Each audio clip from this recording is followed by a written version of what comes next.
Dans une lettre transmise à l'agence de presse algérienne et adressée à la nation, le président Bouteflika promet d'initier, s'il est élu, une conférence nationale qui mènerait à des réformes politiques, économiques et sociales et d'enrichir la Constitution afin d'assurer un meilleur avenir à l'Algérie. En somme, tout ce qu'il n'a pas pu réaliser en 20 ans. À la tête du pays depuis 1999, le chef de l'État algérien ne s'est plus adressé au peuple algérien depuis son accident vasculaire cérébral en 2013.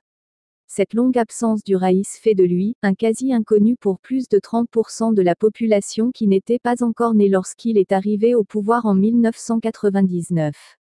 Les protestations au sein de la société civile, qu'incarnaient les mouvements Barakat et sa figure emblématique Amira Bouraoui, ou encore Zoubida Assoul, porte-parole du mouvement Mouatana de Sifiane Djilali, tous opposés à la candidature de Bouteflika, se trouvent aujourd'hui bien isolés. Résignés, les chancelleries occidentales ont, quant à elles, pris acte de ce surprenant scénario. La France a tenté de négocier une réforme constitutionnelle qui verrait la création d'un poste de vice-président, au cas où Bouteflika disparaîtrait. En somme et à travers ce qui ressemble à une farce électorale, l'Algérie s'achemine vers la nomination, dans les semaines ou les mois qui viennent, d'un président qui n'aura pas été élu. Un rêve éveillé pour les clans aujourd'hui au pouvoir. C'est un coup de folie que vient de tenter la fratrie de l'homme grabataire. Une terrible mise de plein pot au poker pour obtenir un dernier sursis. Saïd, le chef de clan, doit être aux abois car nous venons de l'entendre murmurer cette fameuse supplique du condamné, encore une minute, monsieur le bourreau.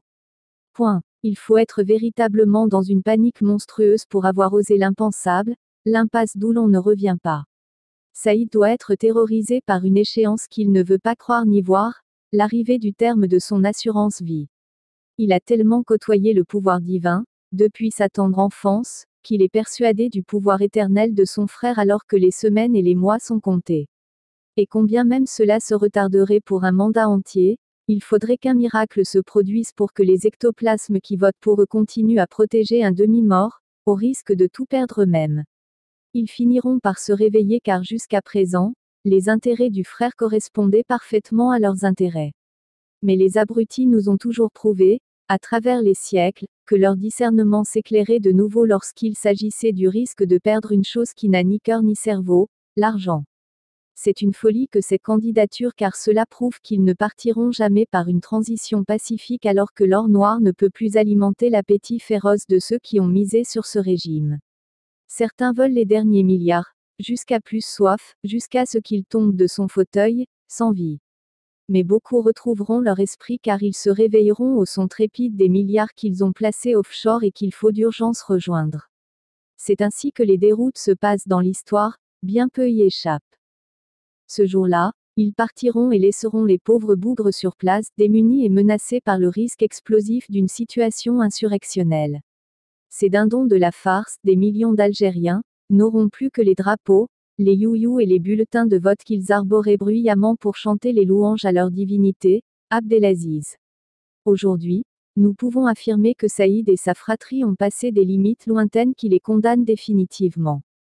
Imposer à l'Algérie un candidat de plus de 80 années, muré dans un silence de celui qui est plongé dans un état végétatif, aucune nation au monde ne pourrait le supporter et je crains pour l'avenir de la fratrie, ou qu'elle se réfugiât dans le monde. Moi, je suis contre la peine de mort ainsi que les vengeances populaires et les lynchages expéditifs, y compris pour les pires monstres.